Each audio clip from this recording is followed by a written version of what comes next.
लेकिन आधे अधूरे होते हैं। जो वास्तव में गुरु की शक्ति को अपने जीवन में अनुभव कर लेते हैं, उनके जीवन में कठिनाइयां तो आती है, लेकिन उन कठिनाइयों को झेलने की शक्ति, ताकत उनके अंदर आ गई। कर्म का उदय तो आएगा, आप साधु संत महात्मा बन जाओ तो भी आएगा, और कर्म के उदय को लाने के लिए सारी प्रक्रिया होती है। क्योंकि जब पुण्य का अभिवृद्धि होती है तो पाप कर्म की उदीर्णा होकर के वो समय से पहले खिलता है, उदय में आता है। तो हमें घबराना नहीं चाहिए, इसलिए दुख से घबराए हुए जी गुरुओं की शरण में आते हैं, प्रभु कोई उपाय बताइए। और गुरुजन जाप पाठ अनुष्ठान के द्वारा उस कर्म को निराकरण करने का उपाय बताते हैं।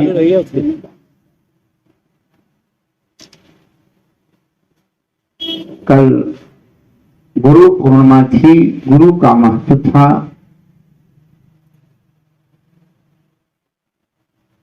अभी ऊपर एक महानुभाव अपनी भावना व्यक्त कर रहे थे कि हमारे यहाँ जो 52 जिनालय हैं, वो सब जिनालयों में ऋषि सदी के प्रथमाचार्य चार्य चक्रवर्ती आचार्य शांत सागर महाराज का फोटो होना चाहिए।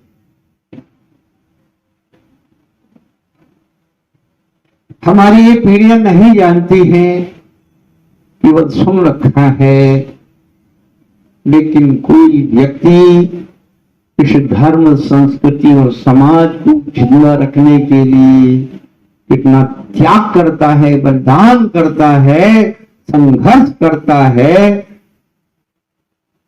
इसकी कहानी हम लोग नहीं जानते। यदि वो ना होते तो आप और हम यहां ना बैठे होते। उस महान आत्मा का उपकार कि जिसने इस दिगंबर मुद्रा को पुनर्जीवित किया, स्थापित किया, यथार्थ स्वरूप को अजैन नहीं जैन समाज में प्रतिष्ठापित किया। हमारे गुरुदेव यही बबीरा गांव के, वो बताते थे कि हम लोग तो सब पट्टी वाले हो गए। क्यों? कोई था ही नहीं धर्म बताने वाला। पर पूरे मारवाड़ में, जो मारवाड़ है ये तो बागल मार, ये प्रांत तो खानोती प्रांत, पर पूरा मारवाड़ जो लाडू सुजानगढ़, ये जो नागौर है, आचार्य कल्पचंद्र सागर महाराज की देन। उसके बाद आचार्य महावीर जी महाराज उस प्रांत में घूमे और पूरी मारवाड़ी समाज उनका आभार अभी भी व्यक्त करती है। यदि वो ना होते तो हमारे बीच में धर्म नहीं होता।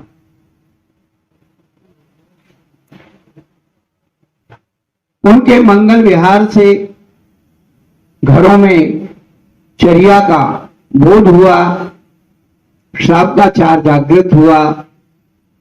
साधु नहीं हो तो आपका श्रावकाचार कहां काम आए? सोचो, आप कल्पना करो।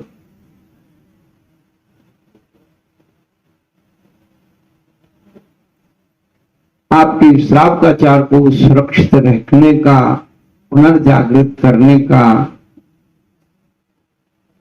जो उपक्रम था उन्होंने किया।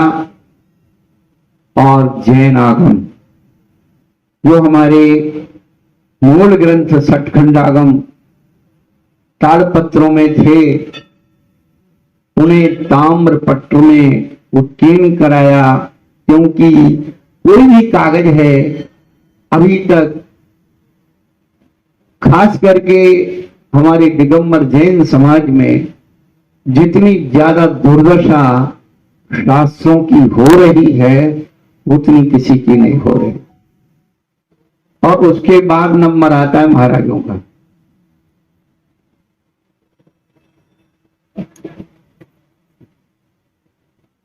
सारे के सारे लोग उस पाषाण की मूर्ति को सुरक्षित करने में लगे। मेरे भगवान खिर नहीं जाए, मेरे भगवान अशुद्ध नहीं हो जाए, मेरे भगवान ये नहीं हो जाए, मेरे भगवान वो नहीं हो जाए। अगर तीन लोग के नाथ दुनिया को शुद्ध करते हैं, जो 18 दोषों से रहित हो गए हैं, वे कैसे अशुद्ध हो सकते हैं?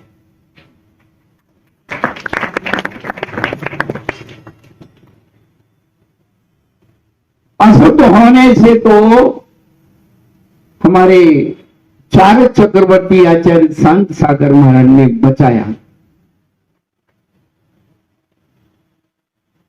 आप कितने दिन अन्न का त्याग रख सकते हो? सुबह का शाम नहीं मिले, शाम का सुबह नहीं मिले तो इधर की नाड़ी इधर आ जाए, चक्कर आने लगे।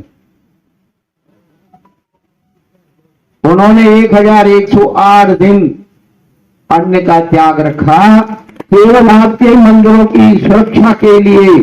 यदि ये मंदिर कानून से अन्य लोगों के लिए खोल गए होते तो तुम्हारे मंदिर में रोज चोरियां होती, रोज बहु बेटियों के साथ दुर्व्यवहार होता और गंदगी का अंबार होता।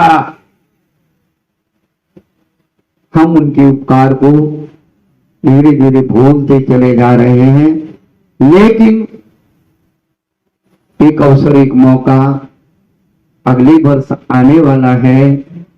चारक चक्रवर्ती आचार्य श्री शांति सागर जी महाराज का आचार्य शताब्दी वर्ष प्रारंभ होने वाले हैं। सन 1924 में विजयादशमी के एक दिन बाद एकादशी को उनका आचार्य पदारोहण दिवस दक्षिण भारत में जो समडोली एक गांव है वहां हुआ था।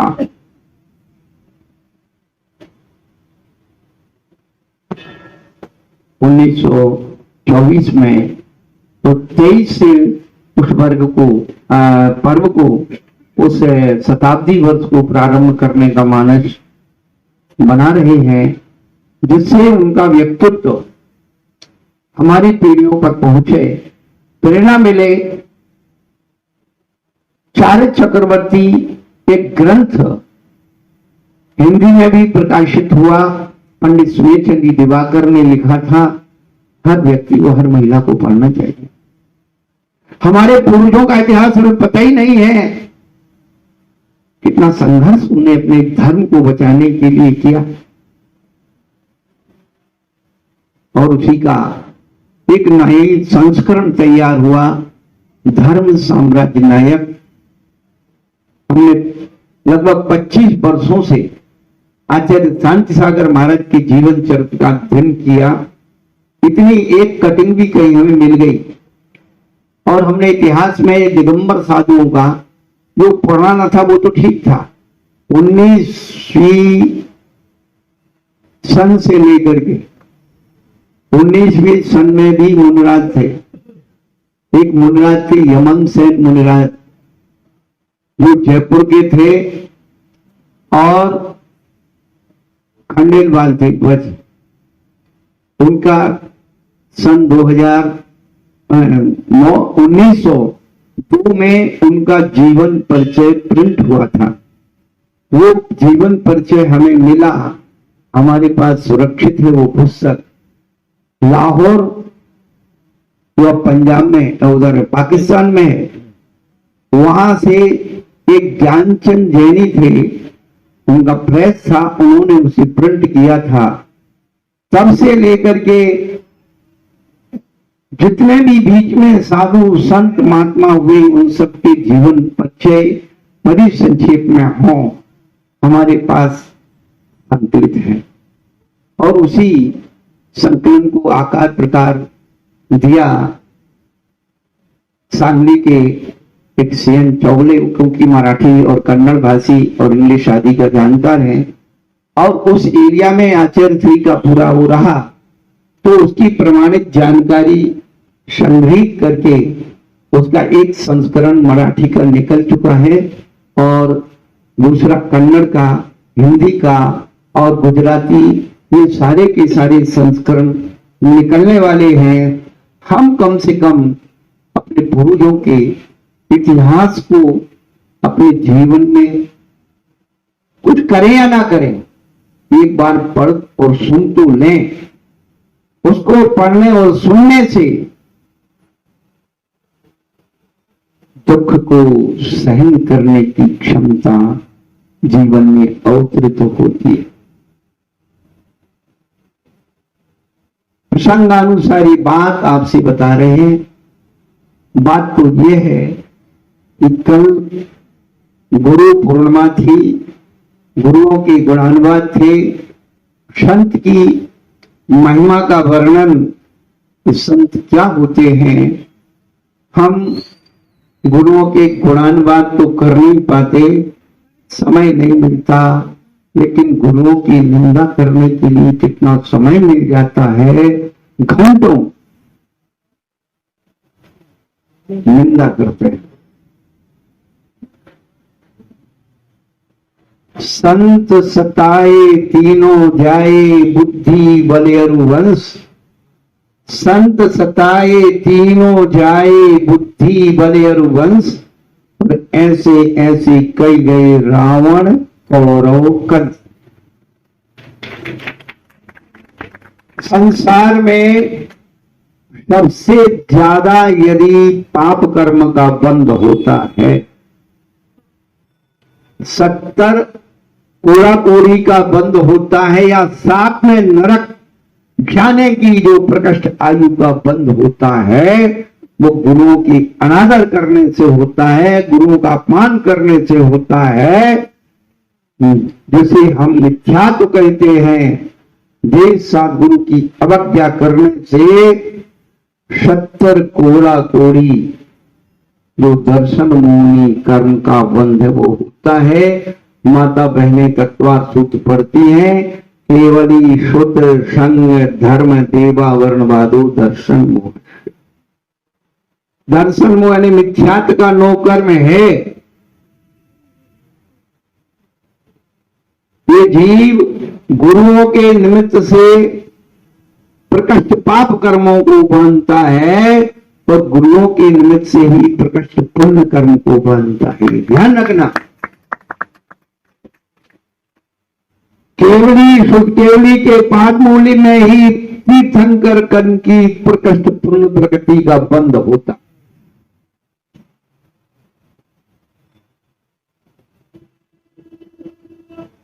तो हम पुण्य तो कमाते नहीं, फ्री में पाप कमाने का ठेका ले लेते हैं।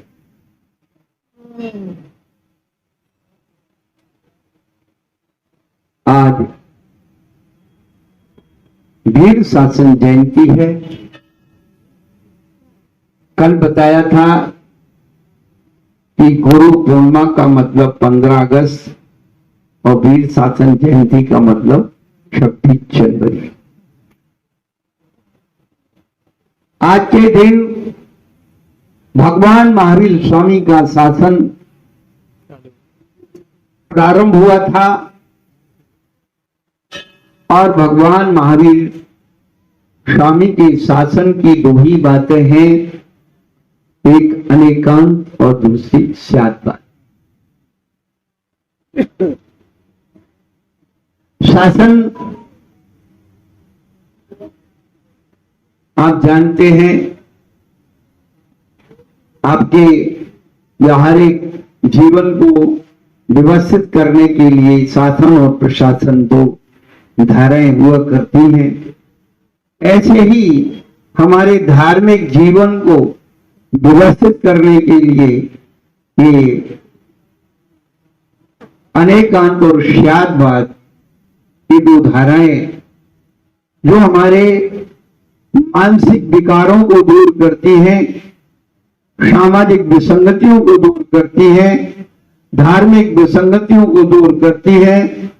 लेकिन उसके ज्ञान के अभाव में हम लोग मानसिक और आर्थिक और सामाजिक सारी की सारी विसंगतियों में डूबते चले जा रहे हैं। आवश्यकता है भगवान महावीर स्वामी के अनेकांत और स्याद्वाद सिद्धांत को समझने की। हमारी व्यवहारिक प्रणालियां, चाहे वो है व्यक्तिगत हो, पारिवारिक हो, सामाजिक हो, धार्मिक हो, राजनीतिक हो, सभी में इतनी विकृतियां उत्पन्न हो गई हैं। अब व्यक्ति समझ ही नहीं पाता अब क्या निर्णय लिया जाए, और निर्णय के अभाव में अब व्यवस्था हो जाती है और गलत निर्णय हो जाता है तो सजा हो जाती है। इसलिए कोशिश हमें ये करना है कि कुछ हम वर्षा योग में नया सीखें, नया सुने। उन महान महान आचार्यों की वाणी में, उन ग्रंथों में क्या हमारे लिए लिख करके गए हैं। हमारा धर्म केवल चावल इस थाली से उस थाली तक चढ़ाने में रह गया, उस महाराज को मानने में रह गया, उस ग्रंथ को पढ़ने में रह गया।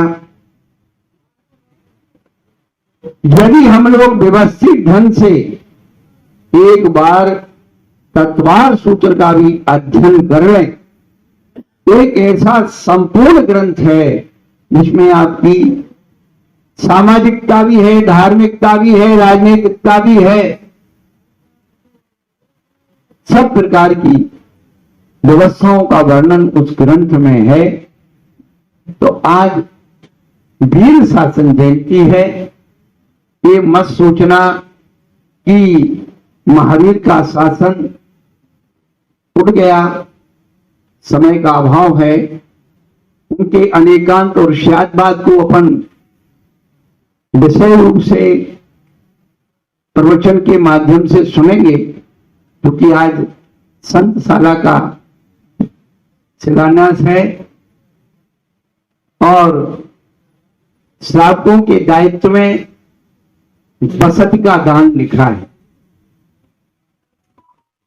संत पुरुषों को रहने का स्थान देना बसति का दान है। जो संतों की इस प्रकार से सेवा करते हैं, उनके जीवन में अपने आप संसार की सभी सुविधाएं मिलती चली जाती हैं।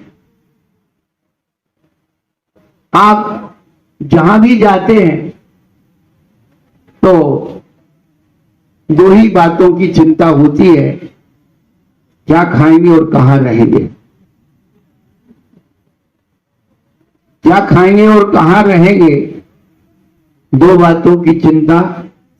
यदि आप अपने गुरुओं की करने लगो कि हमारे गुरु आहार कैसे करेंगे और कहां रहेंगे, तो हमें आपको गारंटी देते हैं कि आपको इस बात की चिंता करने की जरूरत नहीं, हम क्या खाएंगे और कहां रहेंगे। आपसे एक बात पूछना चाहते हैं, रामचंद्र सीता जी, राम लक्ष्मण सीता जी जब वनवास गए थे, कितने दिन का नाश्ता ले गए थे और कितनी जोड़ी कपड़े ले गए थे? पूछो, बोलो, कितनी जोड़ी कपड़े ले गए थे, कितने ट्रंक भर के ले गए थे, कितने दिन का नाश्ता लेके गए?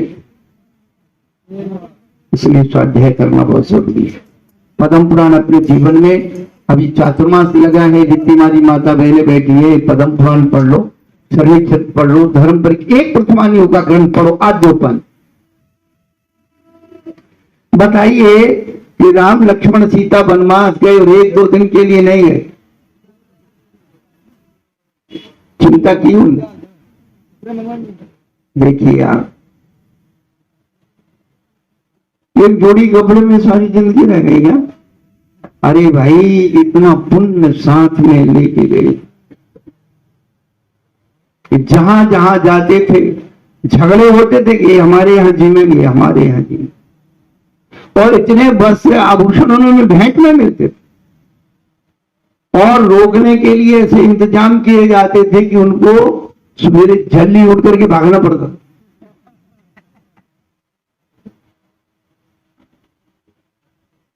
पुण्य संचय करो, पुण्यशाली की सेवा शक्तिशाली करते हैं। परमेश्वरी पुण्यशाली है, ये जीवंत पुण्य के परमाणु हैं। भोगो दानात, दान देने से भोग की वस्तुएं आपको गिफ्ट में मिलेगी, कमाने नहीं जाना। आज जो तुम श्रम कर रहे हो, भोगों के प्रति, पैसे के प्रति, इसके प्रति भाग रहे हो, भाग दौड़ बंद कर दो, आप पंच परमेश्वरी की आराधना में लग जाओ। जीवन के लिए जितना आवश्यक है वो जरूरी है, फिर भी आप समय के हिसाब से, हमने कल भी बताया था, परसों भी बताया था कि अब आगे आने वाला समय जैन समाज के लिए सबसे ज्यादा संघर्षमय समय। पहली बात तो आपके परिवार में कोई बचा ही नहीं, तीसरी पीढ़ी में कोई रिश्तेदारी नहीं बचेगी, और बहुत सारी जो विसंगतियां सामाजिक पारिवारिक उत्पन्न हो गई हैं, बहुत मुश्किल है स्थापित होना। परंतु समय समय पर जिस प्रकार की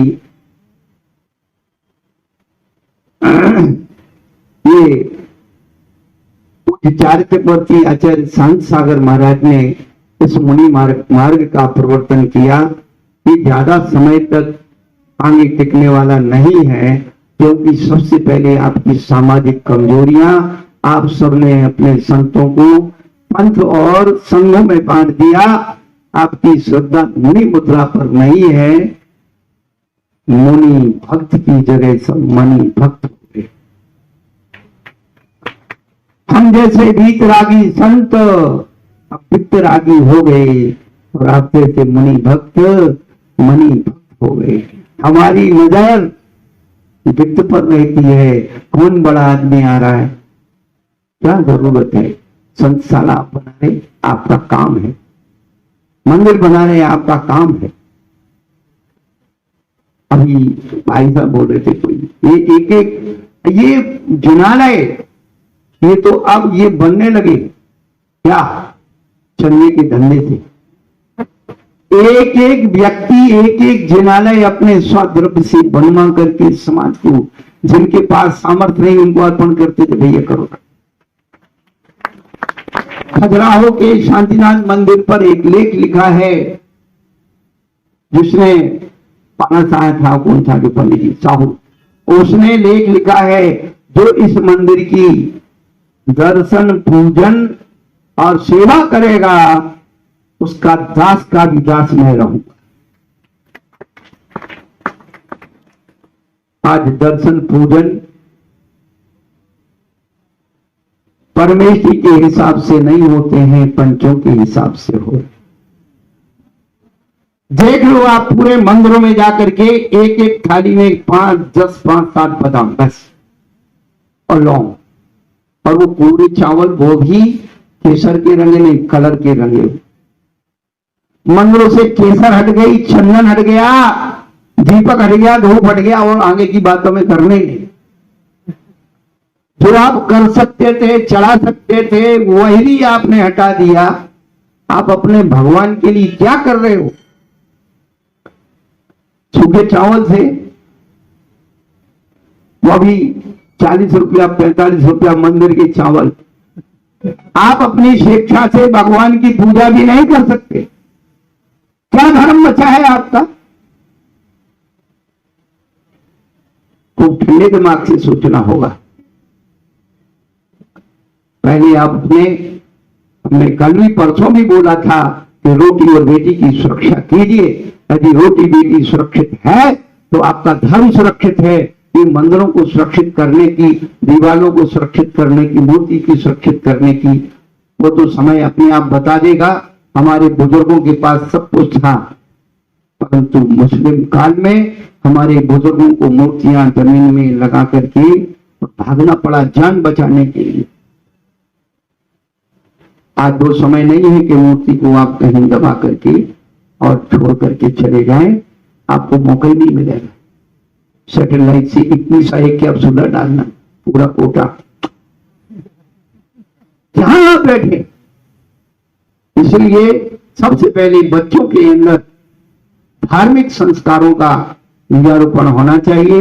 जैसे कि अभी भाई साहब बोल रहे थे कि पाठशालाएं चल रही हैं और हमारी माता बहनें बहुत अच्छी पाठशालाओं का निवेदन कर रही हैं। हमारी भी भावना है कि एक निश्चित समय पर विद्या पाठशाला की सबसे पहले टीचर हैं, उनको एक अच्छी तरह से ट्रेनिंग दी जाए कि आपको बच्चों को कैसे पढ़ाना है, क्या विषय होना चाहिए, उसमें कैसी अपन सौंदर्यता ला सकते हैं, कैसे उसमें आधुनिकता ला सकते हैं, कैसा नई चीजों को बच्चों को बता सकते हैं।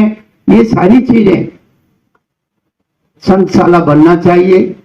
और सामाजिक व्यवस्था में और जो आज की बहुत जरूरत है भोजनशाला की, शुद्ध भोजनशाला की, वो भी बहुत अच्छा सुझाव आपकी समिति ने लिया है।